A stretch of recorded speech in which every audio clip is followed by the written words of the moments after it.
down, I know you got me, baby.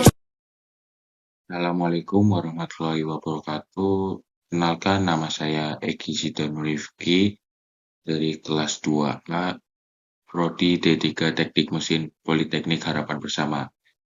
Di sini saya akan menjelaskan tata cara membuat logam, yaitu ada 4, tembaga, aluminium, magnesium, dan titanium. Yang pertama kita pelajari adalah proses produksi 4 logam penting dalam industri modern. Proses ini meliputi ekstraksi, pemurnian, dan pembuatan logam. Yang pertama kita ada proses umum produksi logam. Ada 4, yaitu ekstraksi. Ekstraksi sendiri ada memisahkan logam dari biji dengan metode fisika dan kimia. Yang berikutnya ada pemurnian. Pemurnian sendiri menghilangkan pengotor agar logam berkualitas tinggi. Yang berikutnya ada pembentukan konversi logam menjadi bentuk seperti lembaran atau kawat. Yang terakhir ada pertimbangan. Pertimbangan sendiri ada faktor biaya, lingkungan, dan sifat logam yang dihasilkan.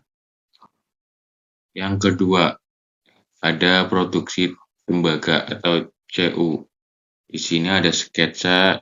Sketsa sendiri ada dibagi 3, yaitu pertama ada biji utama. Biji utama adalah kalporit dan bornit sebagai sumber utama tembaga. Yang kedua ada proses ekstraksi. Proses ekstraksi sendiri dibagi 3, yaitu pengepungan busa, peluburan menjadi mate tembaga. Yang terakhir ada konversi ke tembaga blister. Dan yang ketiga ada pemurnian. Pemurnian sendiri ada elektrolisis, menghasilkan tembaga dengan kemurnian 99,99%.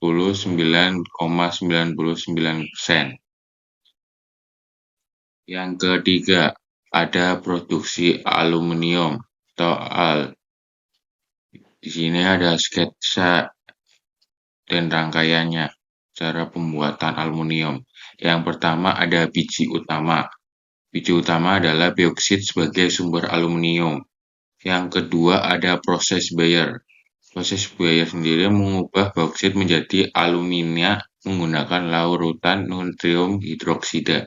Yang ketiga ada proses Hult-Héroult atau yang disebut elektrolisis alumina dalam kriolit cair untuk menghasilkan aluminium cair. Yang terakhir ada catatan proses ini sangat memakan energi. Dan yang keempat di sini saya menjelaskan tentang proteksi magnesium atau Mg.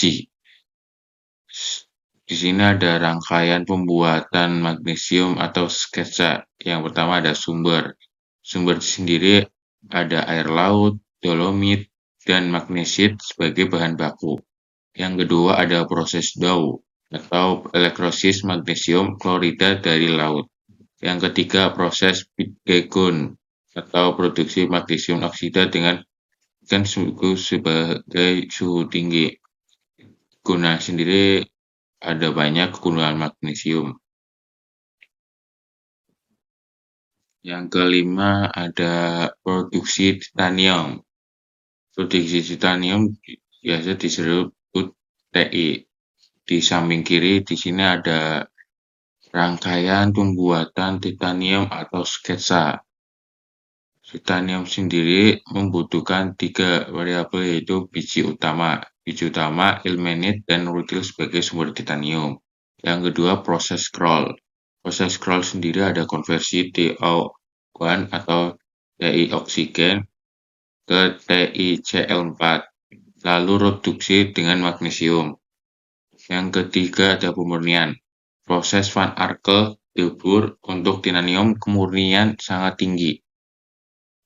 Dan yang keenam ada tantangan dalam produksi logam. Di sini ada 3 tantangan dalam produksi logam. Yang pertama adalah dampak lingkungan. Dampak lingkungan dapat mempengaruhi emisi gas rumah kaca dan polusi air dari limbah tambang.